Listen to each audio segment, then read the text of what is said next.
Já estamos de volta com o TV Mar News. Olha aí, nesse retorno, uma notícia triste para nós, o mundo da comunicação e mais um membro da sociedade, o nosso Marcelino Freitas Neto, né? Faleceu ontem, nesta terça-feira. Jornalista Marcelino Freitas Neto morreu. Ele lutava há 2 anos contra a esclerose lateral amiotrófica. Ela, jornalista, faleceu em seu apartamento na Ponta Verde. Foi ontem pela manhã. Uma doença que ataca o sistema nervoso e enfraquece os músculos e funções físicas. Ele estava com atendimento home care e faleceu em seu apartamento na Ponta Verde. Por telefone, o jornalista, a matéria está aqui no portal Gazeta Web, só um pouquinho para que a gente possa passar a informação aqui completa. Carlos Gonçalves, parente de Marcelino, informou que o falecimento se deu por volta de 10h40 da manhã. Ontem, a equipe médica que o atendia conversou com a família sobre a gravidade de seu quadro de saúde. Nós já perdemos alguns companheiros de comunicação. O Marcelino, que inclusive teve uma história, né, da morte dos pais, né, há alguns anos. O jornalista Freitas Neto e sua esposa, né? Morreu em um acidente aéreo, não é isso? Morreu em um acidente aéreo. E o Marcelino, ele teve a oportunidade também de trabalhar em alguns veículos de comunicação como jornalista, né? Lembro que ele fez na TV Com, ao lado do Lutero, e o Fernando Palmeira teve a oportunidade de trabalhar também com ele nessa situação. Cara jovem, não tinha nem 40 anos, né, Lino? 40 anos, né? Caravadinho, 40 anos, torcedor do CSA, torcedor do Flamengo, né? Todas as vezes que encontrava o Marcelino. Então, assim, uma condição triste, todos nós estamos a mercê. É por isso, sabe, Lino, que eu aproveito esse espaço, aqui do Marcelino, para poder fazer uma reclamação e expor aquilo que penso. Não tenho medo de expor, não tenho medo de retaliação, não tenho medo de nada, tá certo? Eu acho que nós, como jornalistas, nós precisamos, muitas vezes, nos espelharmos em situações como a do Marcelino, como a do Carlos Miranda, porque hoje nós estamos assim, amparados por causa das câmeras, né? Nós nos sentimos bem, a autoestima lá em cima por causa das câmeras. Achamos que tudo funciona da melhor maneira possível porque nós somos apresentadores, produtores, nós somos jornalistas. Tudo isso uma fantasia. Porque quando o cara passa por uma situação como essa no Marcelino, se você não tiver dinheiro, você morre. Se você não tiver dinheiro, é rápido demais. Quanto tempo aconteceu do diagnóstico que o Marcelino Freitas Neto foi aí com essa condição do ELA, né? Esclerose lateral amiotrófica, para a morte dele? Quanto tempo? Quanto tempo foi isso aí? Isso aí foi menos de 1 ano, cara. 1 ano e meio, enfim. Carlos Miranda, a mesma coisa. E aí, fica se fazendo campanhas, os companheiros se mobilizando, por quê? Porque não existe respaldo de nada, inclusive das próprias empresas. É por isso que muitas vezes acontece esse tipo de situação e que nós precisamos utilizar esse exemplo. Precisamos utilizar esse exemplo. Eu vou continuar com a situação do salário mínimo. Fica tranquilo. Eu sei bem o que eu estou colocando aqui. Eu quero dizer aqui o seguinte: é por isso que nós precisamos utilizar esse exemplo para levar lá para frente uma condição que eu acho que é muito importante. Nós não somos absolutamente nada, cara. Nossa vida é um sopro. Quando acontece isso, as famílias sofrem, todo mundo sofre, e a gente que acha aqui que está tudo bem, está tudo muito tranquilo, estamos vivendo mais uma situação. Vai com Deus, grande amigo Marcelino Freitas Neto, né? Ele que está fazendo realmente 40 anos, jovem pra caramba com a vida, mas que foi vítima dessa trágica doença, que é uma condição que leva realmente com muita velocidade a vida de qualquer pessoa. Eu espero, numa situação como essa, não estar na pele, né? Ou não viver nunca isso, sabe? Eu sempre penso nessa situação. Quando penso nesse tipo de coisa, saber que as pessoas podem fazer campanha para poder, vamos ajudar aqui o Viderlan e tal, nada que seja isso aí, negócio de vaidade, viu, gente? Mas eu acho isso muito triste para quem trabalha com a informação, trabalha de uma maneira digna, eu acho isso muito triste. Espero que o Brasil um dia tenha condição de oferecer pelo menos uma estrutura adequada na medicina para poder evitar essas determinadas doenças. Bom, vamos trazer então aqui uma boa notícia agora, depois dessa situação do Marcelino. Bolsonaro assina decreto que vai fixar o salário mínimo em R$ 998 em 2019. Um aumento é de quanto? R$ 44, é? R$ 44 é esse o aumento? Dá para pagar aquele almoço, Lino, que eu estou lhe devendo do ano passado? Dá, né? Pronto, R$ 44 é o valor. Não é? Está aí o presidente assinando esse decreto que vai fixar o salário mínimo para R$ 998 em 2019, né? Boa notícia aí para quem está querendo ampliar a sua linha de investimento. Com certeza, com o aumento do salário mínimo, tudo sobe, né? Isso aí é uma coisa natural. Vai subir o salário mínimo, sobe combustível, sobe gás de cozinha, sobe tudo. Sobe tudo. Mas não custa dizer, né, que é uma boa notícia, vai ter aumento do salário mínimo. Eu espero que, inclusive, tenha reajuste também no piso dos radialistas. Eu acredito que isso é automático, né, Lino? Você que foi sindicalista sabe, né? No dos radialistas também, é preciso ter. Tem não? Tem não, Lino? Meu amigo, eu vou dizer um negócio a você, viu? Tá tudo com medo aí? Que é isso, rapaz? Só apenas perguntando. Medida provisória do saneamento básico deve impactar no rendimento da Casal. O ex-presidente Michel Temer publicou medida provisória 2 dias antes de se despedir do governo. Foi esse presente que deixou aqui, na medida provisória do saneamento básico, que vai impactar o rendimento da Casal. O Temer, sinceramente, quando a gente pensa que ele não vai piorar a coisa, ele acaba piorando. Olha, um problema ainda crônico com os moradores do Pinheiro, tá certo? Do bairro Pinheiro. Continuam sem muitas explicações sobre as rachaduras que apareceram. Fernando Palmeira traz mais detalhes. A comunidade do bairro do Pinheiro, parte alta de Maceió, ainda continua esperando uma resolução sobre as rachaduras e até tremores que aconteceram aqui no solo da parte alta de Maceió, nessa localidade.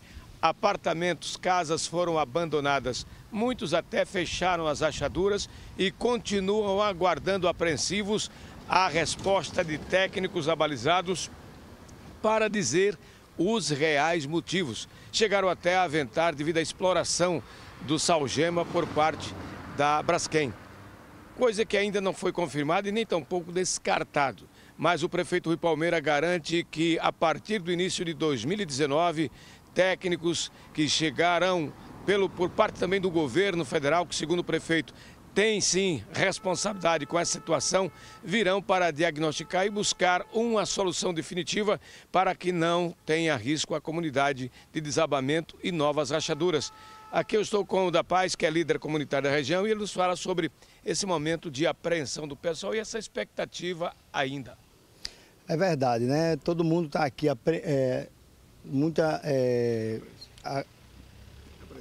apreensivo, né, com essa situação, né? Várias pessoas perderam suas casas, mas ontem a entrevista, né, no LTV, na Gazeta, o prefeito de Maceió, Rui Palmeira, deixou bem claro que a partir de janeiro novos técnicos, né, irão vir para cá fazer um grande trabalho aqui.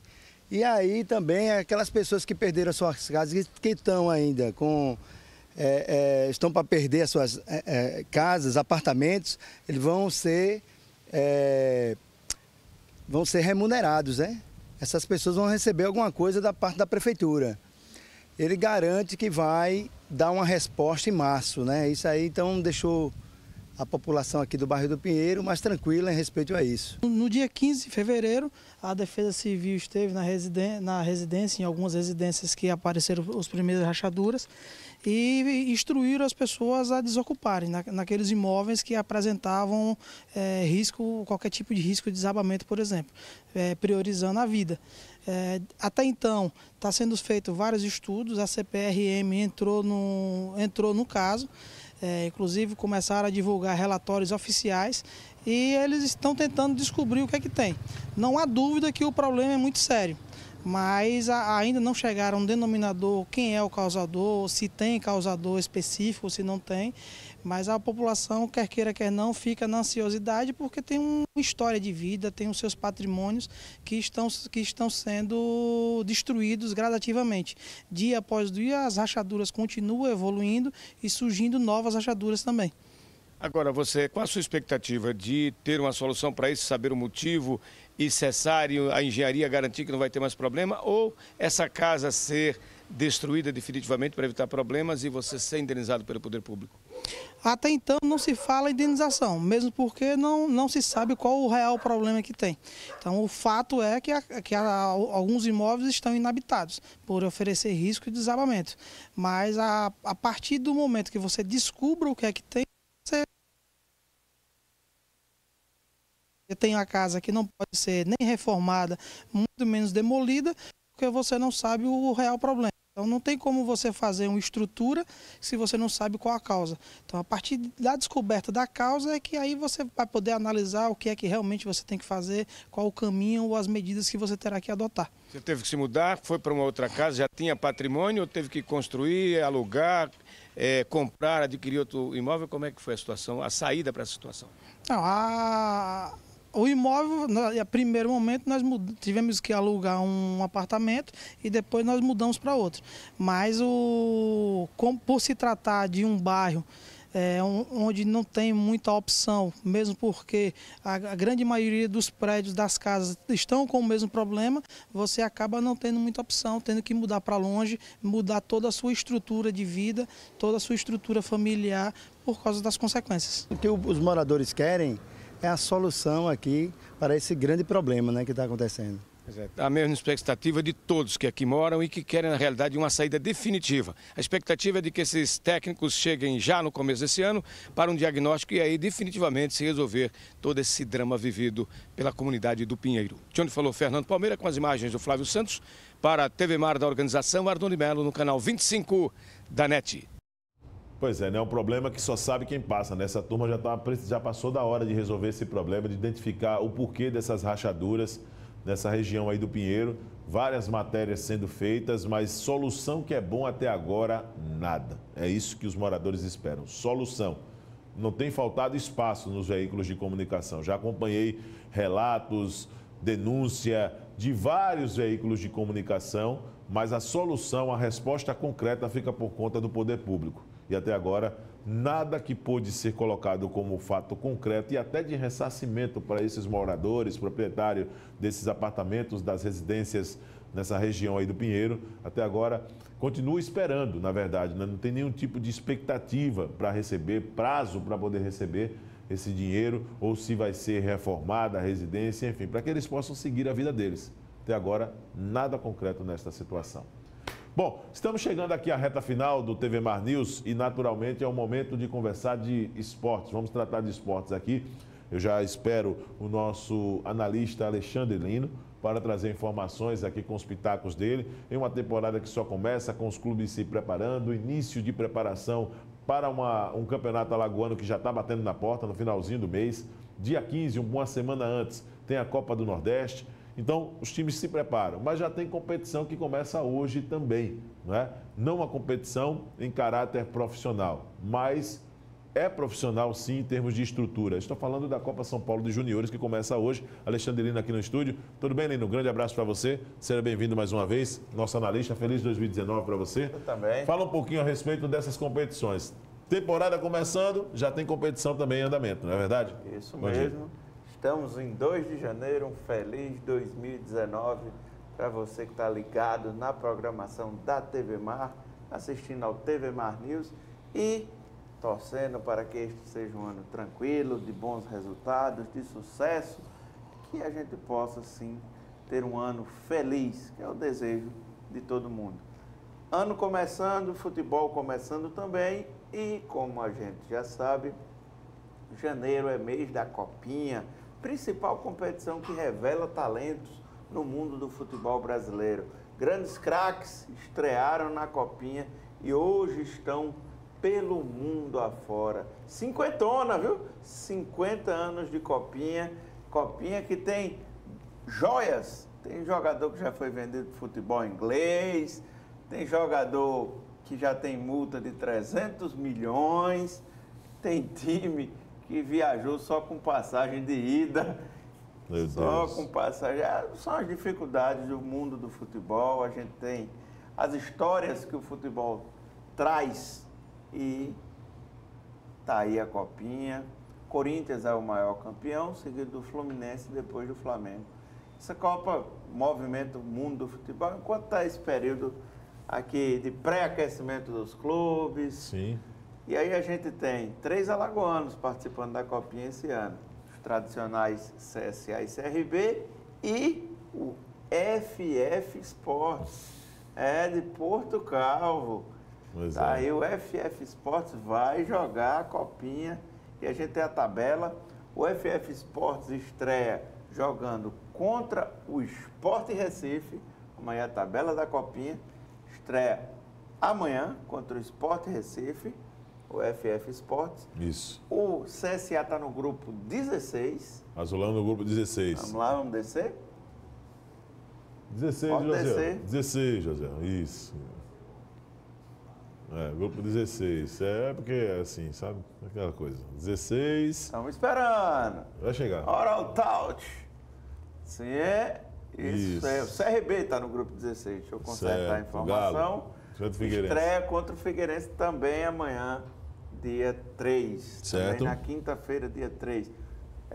Quem pegou o adversário mais forte foi o CRB, que vai estrear contra um dos grandes, né? Sim. E no grupo 22, o CSA, agora sim, que tem o ABC, tradicional rival do Nordeste, e 2 times de São Bernardo do Campo. Legal.